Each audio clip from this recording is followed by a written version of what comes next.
Hi, my name is Roy Coughlan and welcome to the show. I've also got five podcasts: the Awakening Podcast, exposing fraud and corruption, but with solutions; the Crypto Podcast, talking about all things blockchain, NFTs, crypto; the Meditation Podcast, talking about all different types of meditation, but there's also meditations there from 1 minute to 2 hours.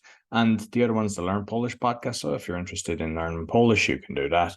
And the other one is Speaking with Roy Coughlan, and I just have guests from around the world talking about either public speaking or also about their book or just general life in general. And you'll find everything on bio.link/podcaster. I'm also a podcasting coach, and you see the QR code there, and it's also on my link as well.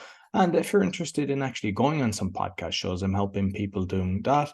Or if you're interested in sponsorship, you can contact me. And I'd like to thank my sponsor, DanielPacker.com. He helps people with anxiety, stress, and addictions. He's got a 90% success rate, and you only pay if you're successful. So be sure to check him out, DanielPacker.com. I hope you enjoy this week's show. Welcome to the Awakening Podcast. You can find all our episodes on awakeningpodcast.org. My guest today, Master Certified Handwriting Analyst, Graphotherapist, Bulimia Recovery Advocate, author of 3 books. I'm aware of there might be more, but I found 3 anyway.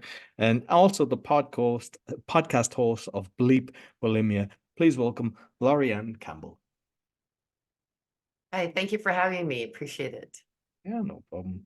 So, I mean, like obviously, I want to touch on the handwriting as well, but I think bulimia is important because I mean, those that have witnessed it, they know how dangerous it is. So maybe perhaps just if we could kind of just start about your own journey and then how it started and then how you overcame it. Absolutely. So I guess it started, I moved around a lot, and at 16, I was moved. And that you may as well, even if I just went from one city that was only 5 hours away from the other city, you may as well sent me to Siberia. So and I was very involved with sports in the new school that I went to. There were no sports. Like, it was mostly, you'd walk around the corridor and all the lockers were all camouflaged to get away from all of the graffiti that was there. So it was a whole different thing. And so my comfort was food. So I realized over time, like within, I don't know, a couple of months, I had already gained a lot of weight. But then there was this whole stigma about, then the dieting. And I was, like I said, 16 at the time. So the dieting cycle of trying to lose the weight that I was gaining because I found comfort in food ended up spiraling. And then a friend of mine said, well, you can have your cake and eat it too. And I thought, how is that? And she told me about bulimia. And by the time I was 17, I got caught up in it and I learned how to do it. To me, it was a diet gone wrong, but there were also emotions involved with it. But when you're doing the dieting thing, you don't equate all of this to emotions, right? You don't know when you're eating that you're eating, particularly back then, there was no information about it. So yeah, so then I got into the bulimia, and then I thought I could quit. So at first it was something to, regulate my weight, but then all of a sudden it became something that was obsessive behavior. And you would go to again for emotional. So let's say that if I got angry or if I got sad or whatever, I'd still go to the food, but this way I could also rid myself of those emotions mentally, is how it started to feel like I would eat them and then, remove them. And yeah, it's an addiction. It becomes like an addiction, like anything else. Then of course the whole Karen Carpenter thing happened where, she was bulimirexic and she died. And then all of a sudden there was this awareness of eating disorders. But strangely enough, again, back then, this would have been 1980-ish, information about anorexia, no information about bulimia. And as much as people would think, well, they're both eating disorders, they're both in the same line, they're very different. I could not starve myself. I tried that and it just didn't work. How did I recover from it? Well, on and off. I had 3 children. Never, I strange thought that I was thinking about yesterday, in fact. I was not bulimic during my pregnancies because I had a living being inside of me that I didn't want to hurt. So think about that. And then after they were born, of course, I went back to my bulimia. So it was okay for me to hurt me, but I couldn't hurt another human being. And I found that fascinating thinking about that in hindsight. But the recovery was difficult. I don't know that there's triggers. I think that sometimes if you feel controlled, if you're overtaking, if you're overdoing, which I always did, it would trigger me wanting to eat too. Then I went through a really nasty divorce. And then one day, and then I had a business. I lost my business. We're talking about that earlier, about how things bring you to where you are today.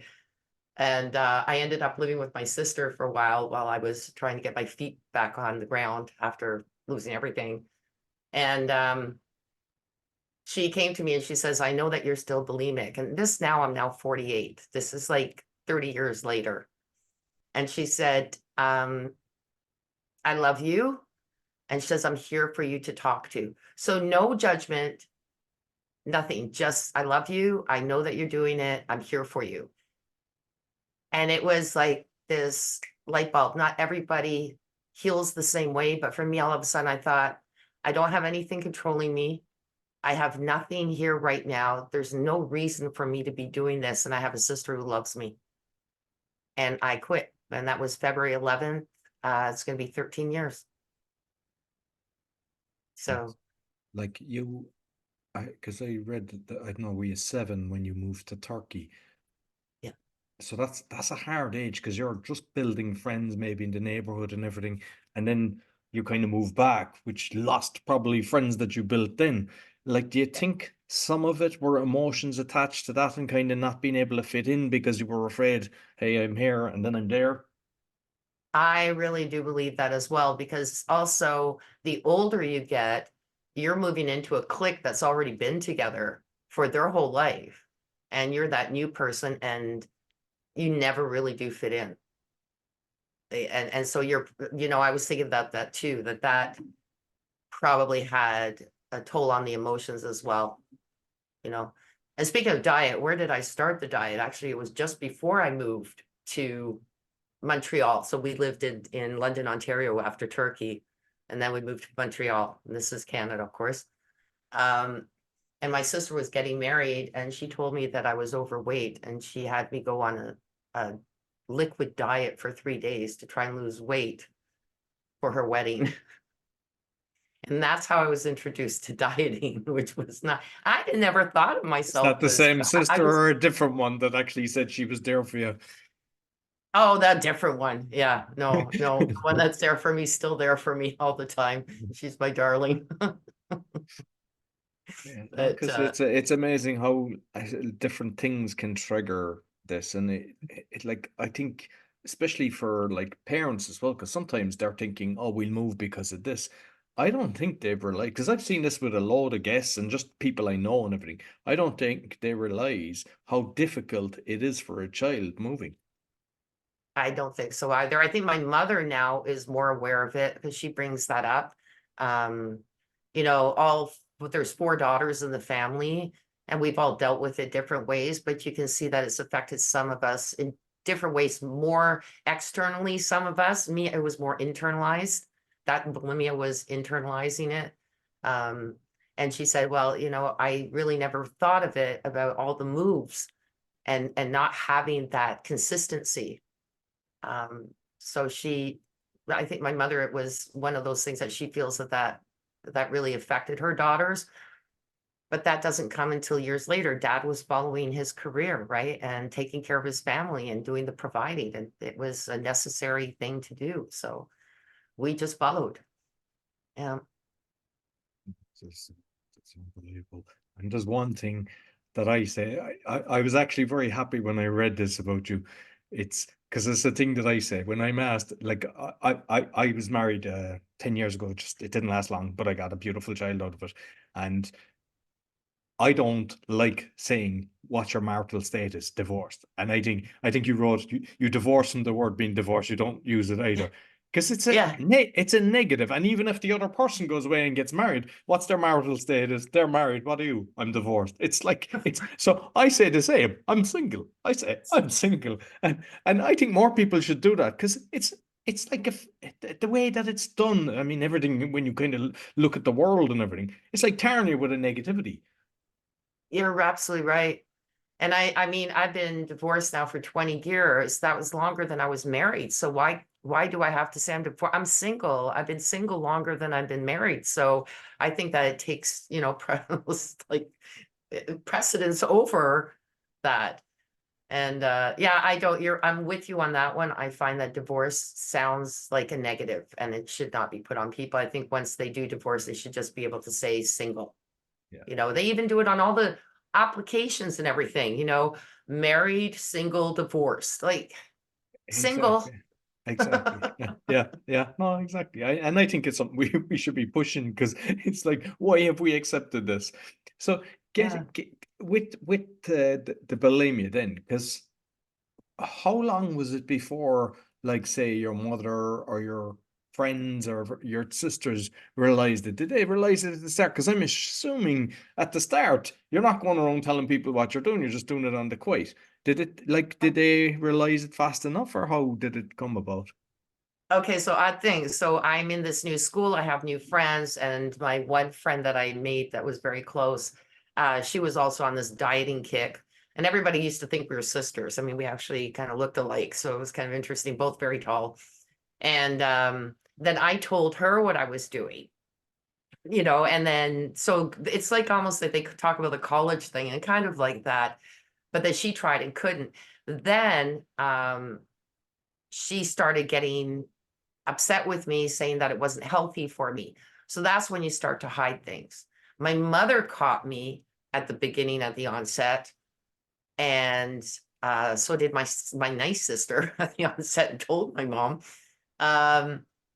And then, of course, my mother reprimanded me for it, because mom couldn't understand it. I mean, what is this? I mean, she didn't grow up with anything like this. So then that's when the hiding starts, and you become really good at it. You just manage to lie your way through everything, and it just becomes a big lie. And which is really hard, because I don't like lying. So my values also, like, I really am strong on my values. And if I'm doing something that goes against my values, it causes me grief.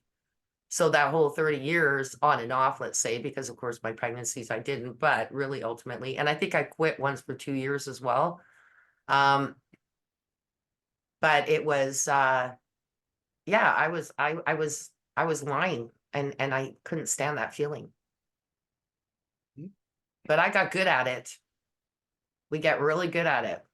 No, I can assume. But like, for those that would have been conscious and then thinking that you weren't, was there a time, like, you had to do it within a certain time for it to be effective, as in like within 10 minutes or half an hour or something like that? And then people are 20 watching, minutes. are you going to the bathroom or something? Or was it that you decided, I'll just go around the back or something like that? That it was, you knew they were conscious of your routine, so that you had to make sure that they didn't cop on to what you were doing. That's right. Yeah, and they did. And actually, it's funny because just recently, so we went for Thanksgiving, us it's in October, and we went to the restaurant with my mom and my family, and my brother-in-law, who my sister, that they were engaged at the time, but they just got married. But he was staying with her when my sister had told me. So when I was living with my sister, he was there too. So I ordered a small thing because I wasn't hungry, and I also didn't have a lot of money at the time. And he looks at me, he goes, "Are you still bulimic?" And I looked at him, I said, "Not for 13 years." And he looked at me, he says, "Really? So the stigma still stays, even after all that time." But I was not insulted. See, that's when you know you're recovered, is when somebody says that to you and you just look at them and go, "Dude, it's been 13 years. He goes, "It's been that long?" I go, "Yeah." So, and he goes, "But you're still so slim." Well, I've managed. You learn to eat. And the biggest thing was, there was a book by Joan Borzensko. I can't remember if I'm saying her name right. And I had read it earlier on, but it really came to fruition that to learn to eat slowly. And then that way, when you're full and just stop. Because the most uncomfortable feeling is feeling full. I don't like feeling full. Because most So, people gulp the food down and they don't even digest it. And it's like when you right? make it into a paste, and I know that I used to say that to my mother, and then every time she says it, she goes, what's happening to this chew 30 times? 'Cause sometimes you just forget yourself. So it's good to be maybe to let people, all of you kind of do it, that you're conscious of it. And I think Yes. sometimes what I've noticed is if you kind of decide I'll just eat in front of the watch a series, that's a mistake because you're not conscious of your eating. You should be eating at the table and consciously eating, which in turn you will stop when I don't. I like I like to eat what I've cooked, and my son knows. Like he just turned 10. He knows exactly. Like he'll stop. Yeah, but I can't do that. I know. And it's a case of like just tapping into yourself as well. Because when you know and you just eat slowly, because yeah, when I do eat slowly, definitely I eat way less. And I know I have to work on that. Yeah. And yeah, because when you eat quickly too, then you'll go for seconds because the food's so good. But then after 20 minutes, I'm telling you, it's that 20-minute mark. And she's so right, 20 minutes. And if you just overdo it just a little bit, you go, oh, I knew I was supposed to stop there, but I didn't. Right. Yeah. And what's the nice thing is about eating slow is so food was almost like an enemy to me. Now it's my friend. Right. So I turned it around. Bulimia now is gone. And now I'm able to make food my friend. And I really appreciate my food much better eating slow. I have friends, they said, I'm never going for lunch with you or dinner. No, for lunch with you because by the time you're done, I'll be ordering dinner. Like it was again, they can pick on me all they want. And I'm comfortable in myself. And I think that's something too that we have to learn. People can pick on you, and then you feel that you have to, like, pizzas every Saturday. I don't feel like a pizza on a Saturday, but it's like a group thing. Everybody has the pizza. Um, so yeah, sometimes social wise, I will eat something I don't feel like. Uh, but again, I'll have one piece. I'm not, or a half a piece just to be a part of it. But it's not, I guess it's just something that I just do that just because food, like what I'm trying to say is food's become such a social thing, right? And it is a social thing and it's very important, like when you're having your dinner parties or whatever. But it's just to manage. It's just to manage, like how much do I want of this? And the odd time, if I really don't want it, I tell them. And they're disappointed, but I don't want it. I mean, I was brought up in a family where, my mother would, great cook, the best cook ever. Even my kids told me that they were jealous that I had a mother like her because I didn't cook very well. Thanks a lot. But growing up, it was you eat everything on your plate before you leave the table. And you don't waste food. And so there's that trigger too that was in my mind. Eat everything on your plate. You have to learn you're more important than what's on that plate. Don't stuff yourself just because. You can always put it away for later, or you can feed it to your dog if you have one or whatever. But it took a long time for me to be able to leave food on my plate. I think definitely like my generation, that was the way it was. It was like you eat everything, or else they were like Yeah. telling you, "What about the kids in Africa?" kind of thing, and that's what you're listening to, So like if I got a Chinese and I eat everything and I eat, and then my son leaves after, I'm like, I don't know, and I know I shouldn't, and it's like, but lately because I was conscious, because you do, after, as you say, after 20-30 minutes, then you're getting tired and you just don't feel right, and it's just kind of tapping into your body as well. So with because I know you've got the podcast, and congratulations, you're nearly you're at 98, I believe, so you're near the 100 mark, which is great. So you've obviously learned a lot about this, as well as obviously suffering yourself and recovering, thankfully. Is there many people that actually are suffering from bulimia? There are, and my podcast was really focusing on the midlife bulimia. Reason being is everybody, see, I start at 18. So everybody a lot of people think it's a young person's problem. I don't like to use the word problem, what they have to deal with, the challenge. But see, I was 48. I was midlife before I quit. And there are women who are starting because menopause is like a secondary puberty, but in a different way, right? And so your body's changing everything. So there are women starting bulimia in their 40s and 50s. And this is something that people are not aware of. I do also have a Facebook group, and I'm even getting men on there that are struggling with it. And these are, and it is called midlife bulimia. So the people joining are in their 40s and 50s. So it is definitely something that's not gone away, that's difficult to talk about. And then people, they want to recover, and I get this totally, because I went through that too. You want to recover, but you really don't, because it is a comfort, it is a go-to. But the stress that it puts on your body is ridiculous. It's bad enough when you're in your teens or 20s or whatever. Once you get to your 40s and 50s, your heart strain, the strain that it puts on your heart. Like, I mean, after an episode, your heart is beating at a ridiculous rate. And then, of course, there's the dehydration and there's all of that. And then you're not getting the right nutrients. So the older you get, the more scary it is, because the more life-threatening it is. It always is, but it becomes even more so. You get kind of reflux issues as well, because obviously with the acids coming up, it's probably damaging your throat. So you're probably having sleep issues as well because of that, because I know people that they have issues because of reflux. So yeah, would that be another kind of effect to it? Definitely. I have esophagitis.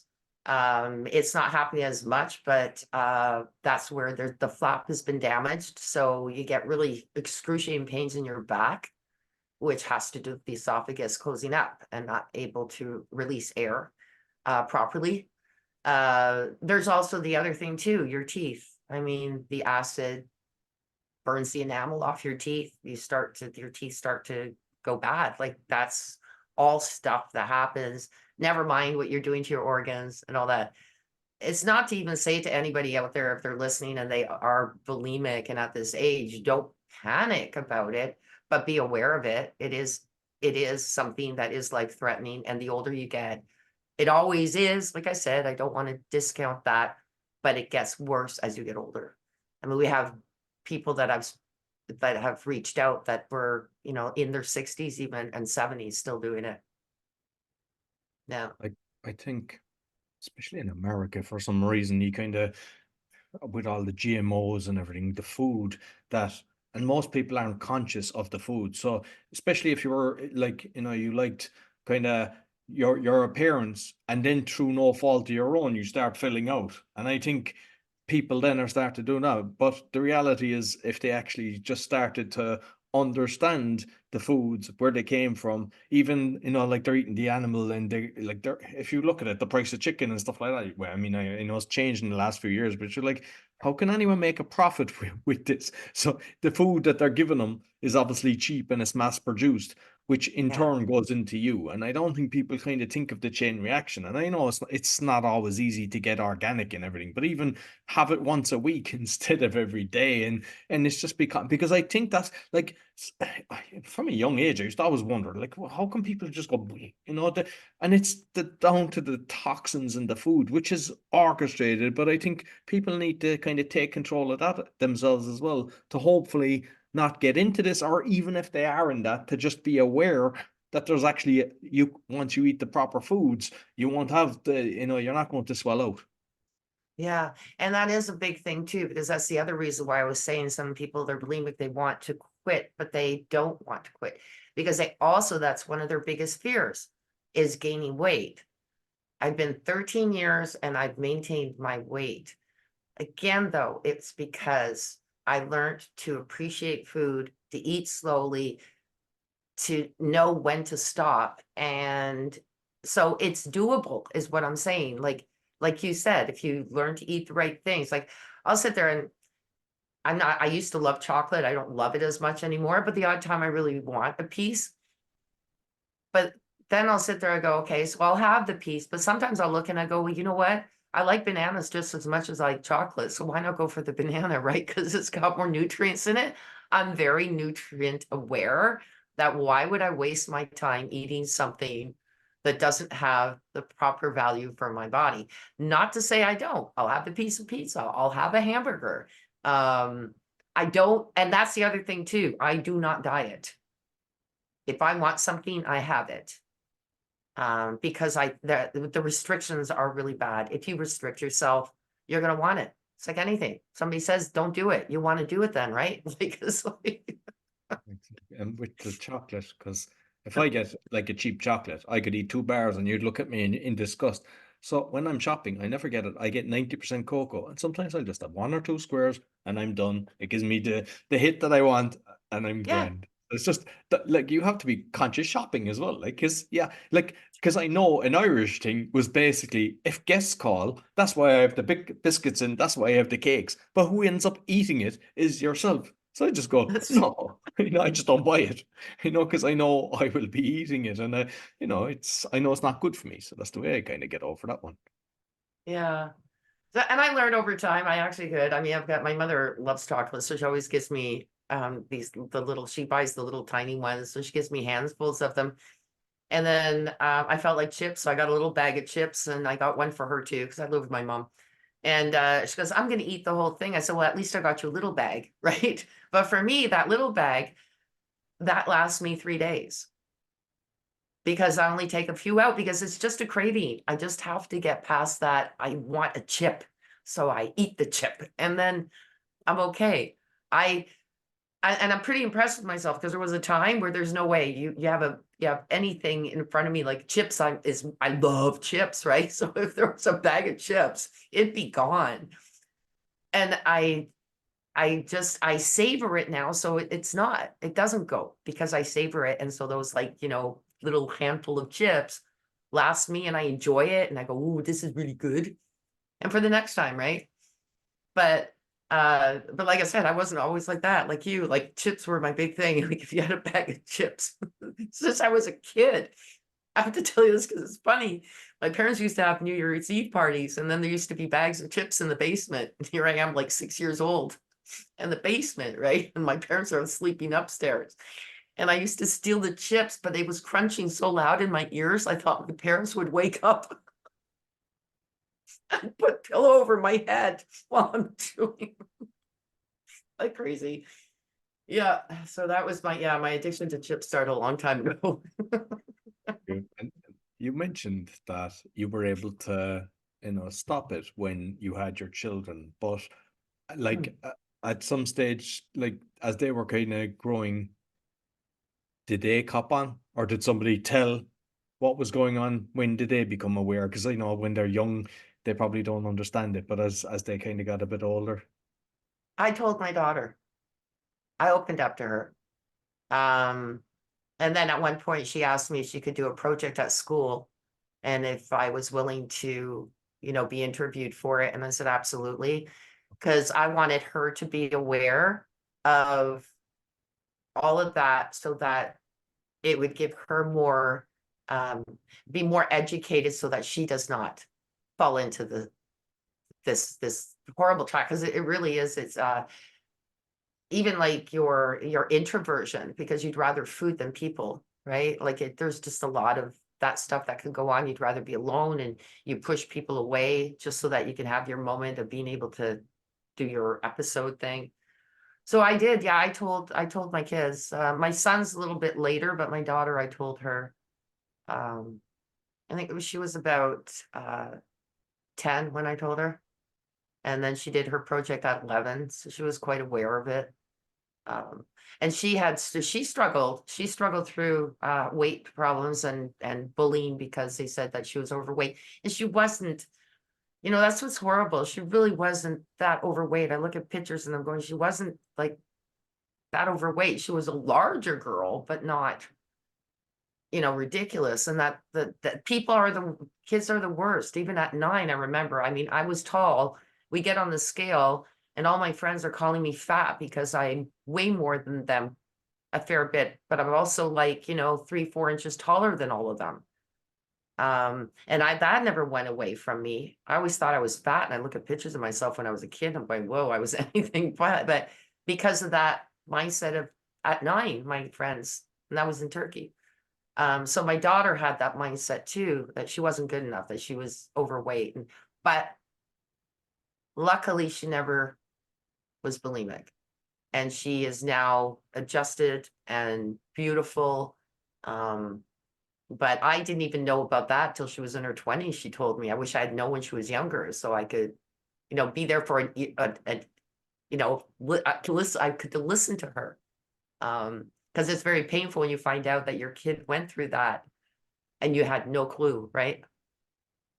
Well, it annoys me that the education system, which is another orchestrated the way it's done, that could be nipped in the bud, because the amount of people that go through bullying and all this kind of thing, which is terrible because it leads on to knock-on effects with all different things.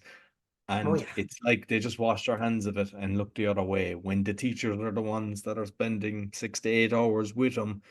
And it's even, the surrounding friends. Because if they educated people and explained it to them when they're young, then they would be the ones telling on the other ones to make sure this gets stopped. But it's like they do nothing. And I seen that across the world. And it's a shame because you could stop a lot of this immediately.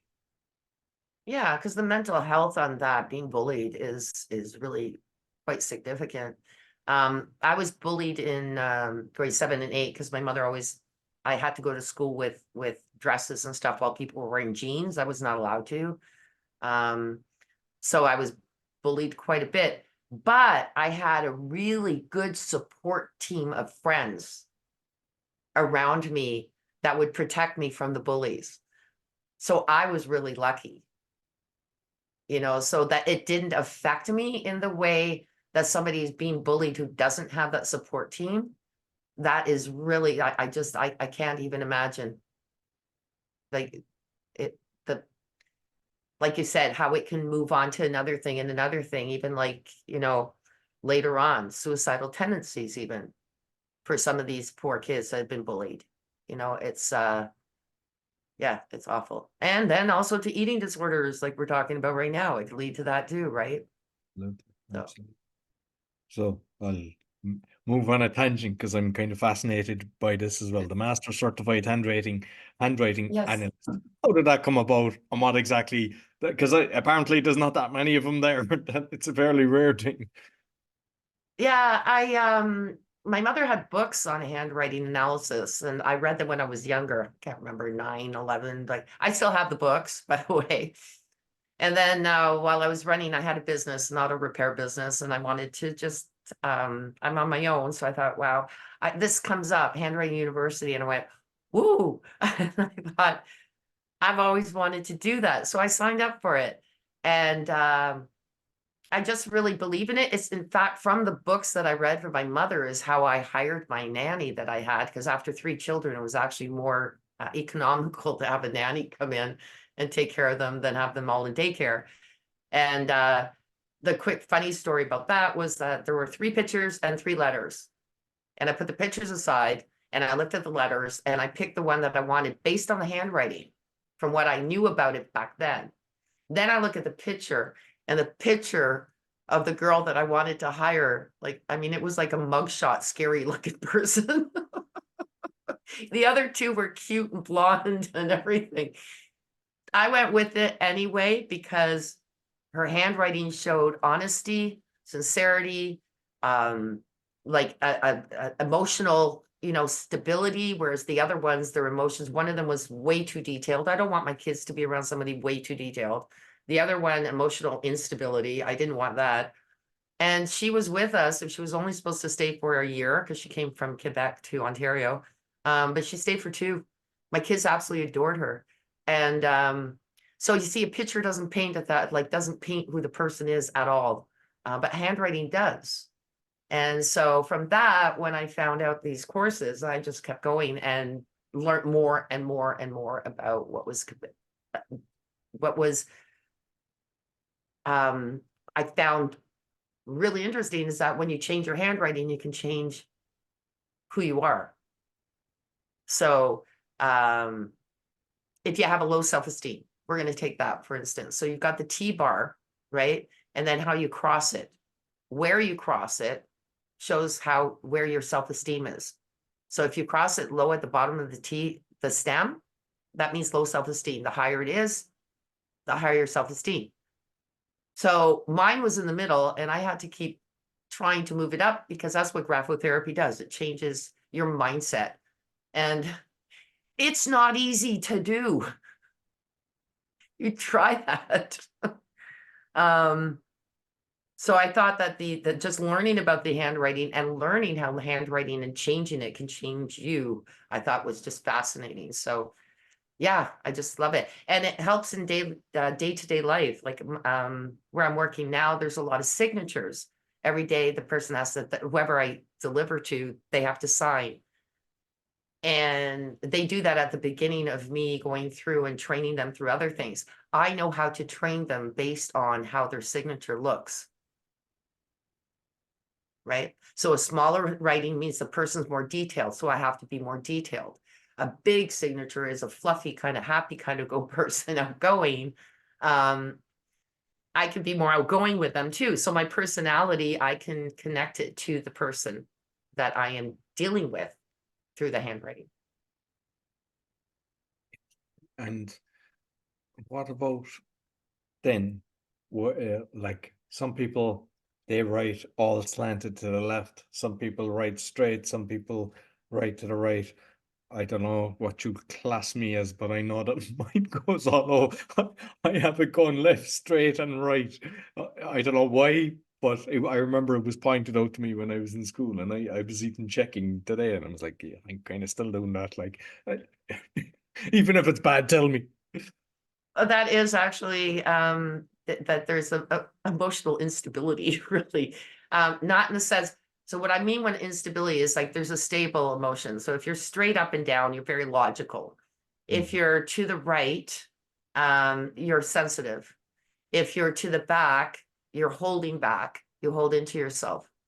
So you're more like an introvert would write more to the left side. And they say that if you're left-handed, that's typically what happens. It's not always the case. I have left-handed people write with their slant to the right. But that's your emotional outlay. So the slant is your emotional outlay. So if you're going left, straight, right, it means that your emotions are wavering. Like you can go from feeling introverted to stable to sensitive, all within a short But period of just time. on listening to this, like, because I mean, the fact that I've checked now, I am totally kind of in my zone, know exactly what I want in life and everything. So I'm not on say like driving in anything, don't have road rage, get on long term. And the reason that I say is like so many people say, oh, you cross your hands when you're not taking in the message. This is just, it's a different thing now, but it's just something. And I say, I cross my hands because in school we had to sit down and cross our hands. We had to do that for 10 years. And even younger, we had to put our finger to them out. So that's how I learn. And then so many people, so I'm even with this, because like, you mentioned the tea and stuff. I'm not saying that it's wrong, because I mean, I know there's a lot of analysis goes into it, but I'm just curious, like, there has to be, obviously there's exceptions to the rule, but how do we, like, have they actually done tests to prove the way what they're actually telling you? Yes, they have. And this has been something that's been around since, oh my goodness, the 1800s, so probably even earlier than that. It's got to do like basically it's neurological functions, right? Your hand is connected to your brain. And so when you're writing, whatever you're writing, the shape of what you're writing is what's coming from your brain. And I mean, when there's like, I mean, I've done quite a few, I don't know how many hundreds of handwriting analysis. And I'm in the, 90% accuracy. When you've got those numbers, it doesn't lie. Um, and I've just been fascinated. I had one of my mentors, he was just brilliant. I mean, I was asking him about one of my son's letters because some of them are not, you can look them up, you can learn them, but some of them are just hard to define. And what he said was that my son was the R kind of swooped this way, and he said it's like a knee. If you hit the knee in the back, it bends. He says he's very fragile, and it was true because our divorce, like I said, my divorce was not great, and it affected my kids. And I think my oldest son was affected probably the most because he was a lot more aware of what was going on. And it made sense. And when I told my son that, he said, yeah, absolutely, that's how I feel. So um, there's logic behind it. It's not something like I can't tell you your future. I can tell you your characteristics, and there are some characteristics that can also show if you've had any sort of previous issues. So like if you have a claw in your C, that means basically you've had issues with the opposite sex, right? There's anger there. Oh, you see what you mean by that. I don't It's a understand. claw, like if you go like you go forward and come back on a C, right? So you're going forward and you're coming back, but it looks like a claw. So it's pointed and there's an open space in it. And I noticed that after I looked at some of my writing earlier, and then after my divorce, I had that claw. It was very significant. And I also noticed when I'm writing, this is the other thing too, being a handwriting analyst, I realize when my emotions are changing because of my handwriting. So, yeah. And so then and because of that awareness, I can then focus on that. And like my intellect, if I feel intellectually sensitive but to criticism, I can see it in my T's as well. And so I know when I'm feeling that way, I'm going, yes, I know why I'm feeling that way, and then I have to bring myself back. So yeah, it's a nice self-awareness to know about handwriting. Whether you're an expert or not doesn't matter. It's actually a good thing to study. And there's the basics, and I think the basics are really good for people to know. It's and to know too. So if you're with somebody or even your boss or whatever, or people that you work with, if you see their handwriting, you can be aware of their sensitivities, right? And then you just work with that. Just make sure that you don't say something and criticize them in a way that might take offense. So it's just nice to know other people's character, the people around you. Yeah. We're like that. And I'm just curious because I know when we were younger, we were doing giant writing, but they seem to have taken that out of the schooling system as well. And like, is giant writing better, or does it even matter? And because obviously, like, if we look at the 1800s and everything, everything seemed to be giant writing, and now it's just just the letters as they are. Yeah, actually, it's right. Cursive, of course, is an easier way. You can do the handwriting analysis on printed and stuff, but it's not nearly as accurate. The cursive is a better one. They are bringing them back into the schools here in Canada. I know that, but they had taken it completely away. But it is, seriously, if you think about it too, it's good for the mind to write cursive because it is a creativity. And it's a part of you, and you're taking that away if you don't teach the writing. But they do have there's a known fact that men will print more than women. And because printing is where, like, men don't like, in general, this is a generalization, but do not like to show their emotions or to have anybody know who they are, right? They hold in their true self quite a bit, more so than women. And therefore, that's why they print, because printing is actually one of those things that it's a known fact that men will do because subconsciously they don't even know it, but it actually will mask their characteristics, which is fascinating. Yeah. I'm aware of the hand movement as well, because I think you're getting more creative and you're just, I don't know, your memory seems to work better.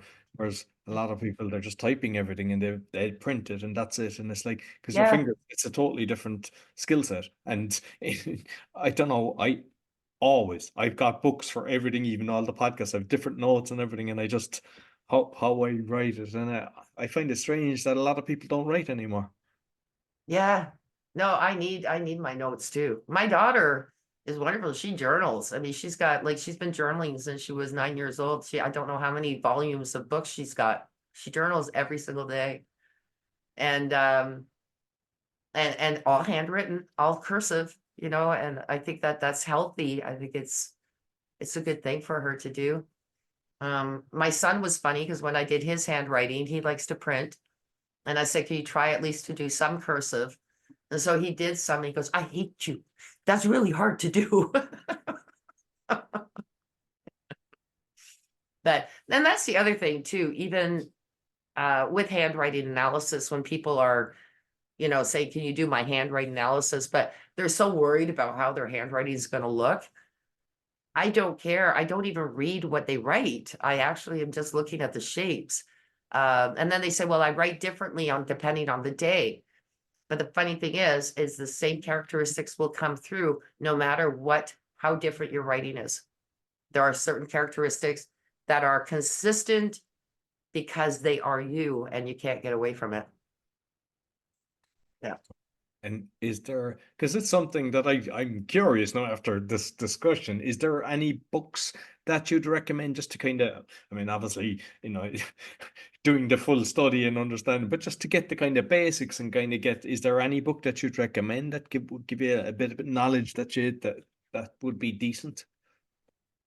Yeah. See, the books that I read were the ones by Bart Baggett, Success of the Rich and Happy, I think is what it's called. It's been a while.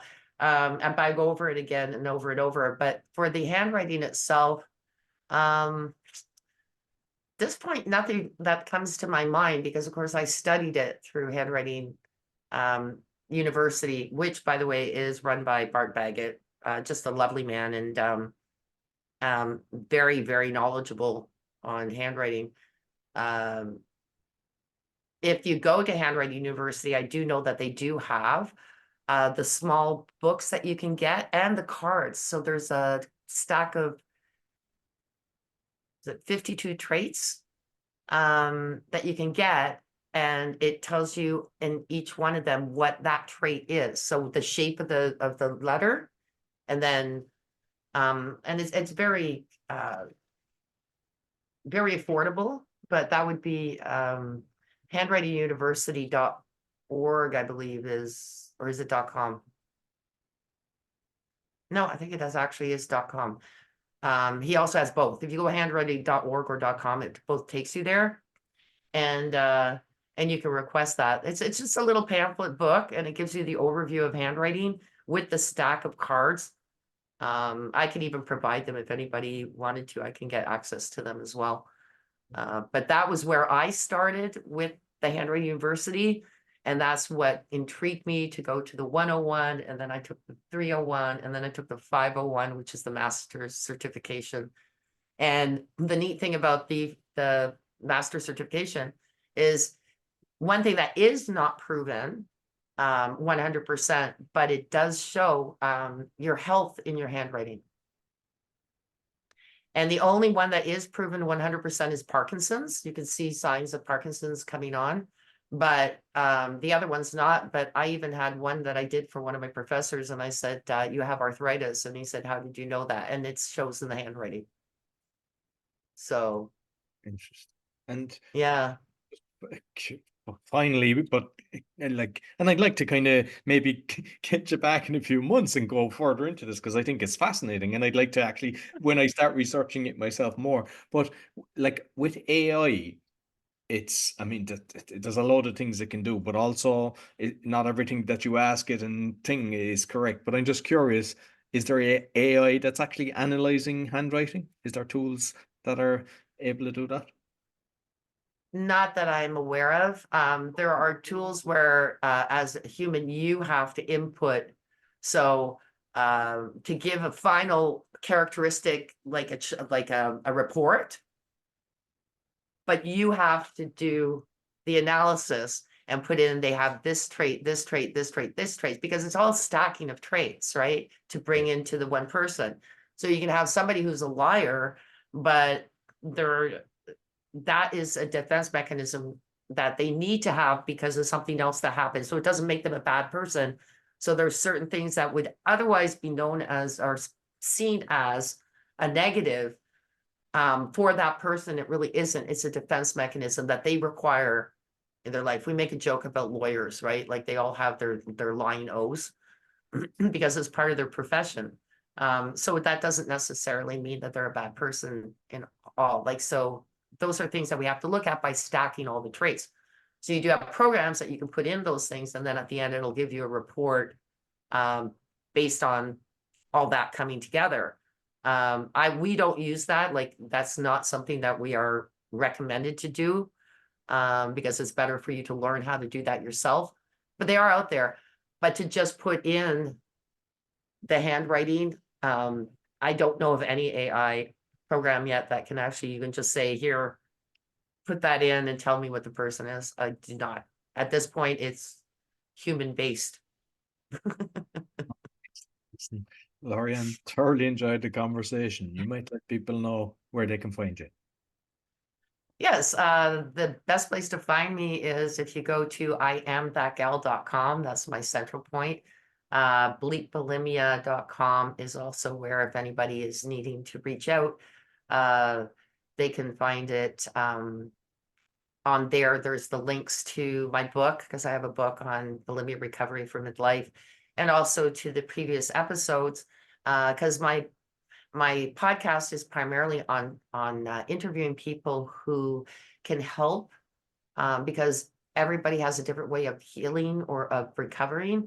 And so the more options that you have, the better it is. And that's what Bleep Bulimia is about, is to have them have a source of, yeah, I like that person, I'm going to connect with that person. And so that's what it is. So those are really the two primary places you can find me. Excellent. Yeah. And make sure I'll put all the links both in the audio and the video. Thank you very much. Thank you so much for having me. It's been a pleasure. That's all for the Speaking Podcast. You'll find all our episodes, the Awakening Podcast. You'll find all our episodes on awakeningpodcast.org. Until next week, take care. Well, I hope you enjoyed this week's episode. Be sure to give us a thumbs up, 5-star rating, and share with your friends. And you'll find all my shows with the QR code or bio.link/podcaster, as well as my podcast coaching. And I'd like to thank my sponsor, DanielPacker.com, helping people with anxiety, stress, and addictions. He's got a 90% success rate, and you only pay if you're successful. Also, if you'd like to go on a podcasting tour, I can help you do that. And if you're interested in sponsorship, you can contact me on my bio.link/podcaster. Until next week, take care.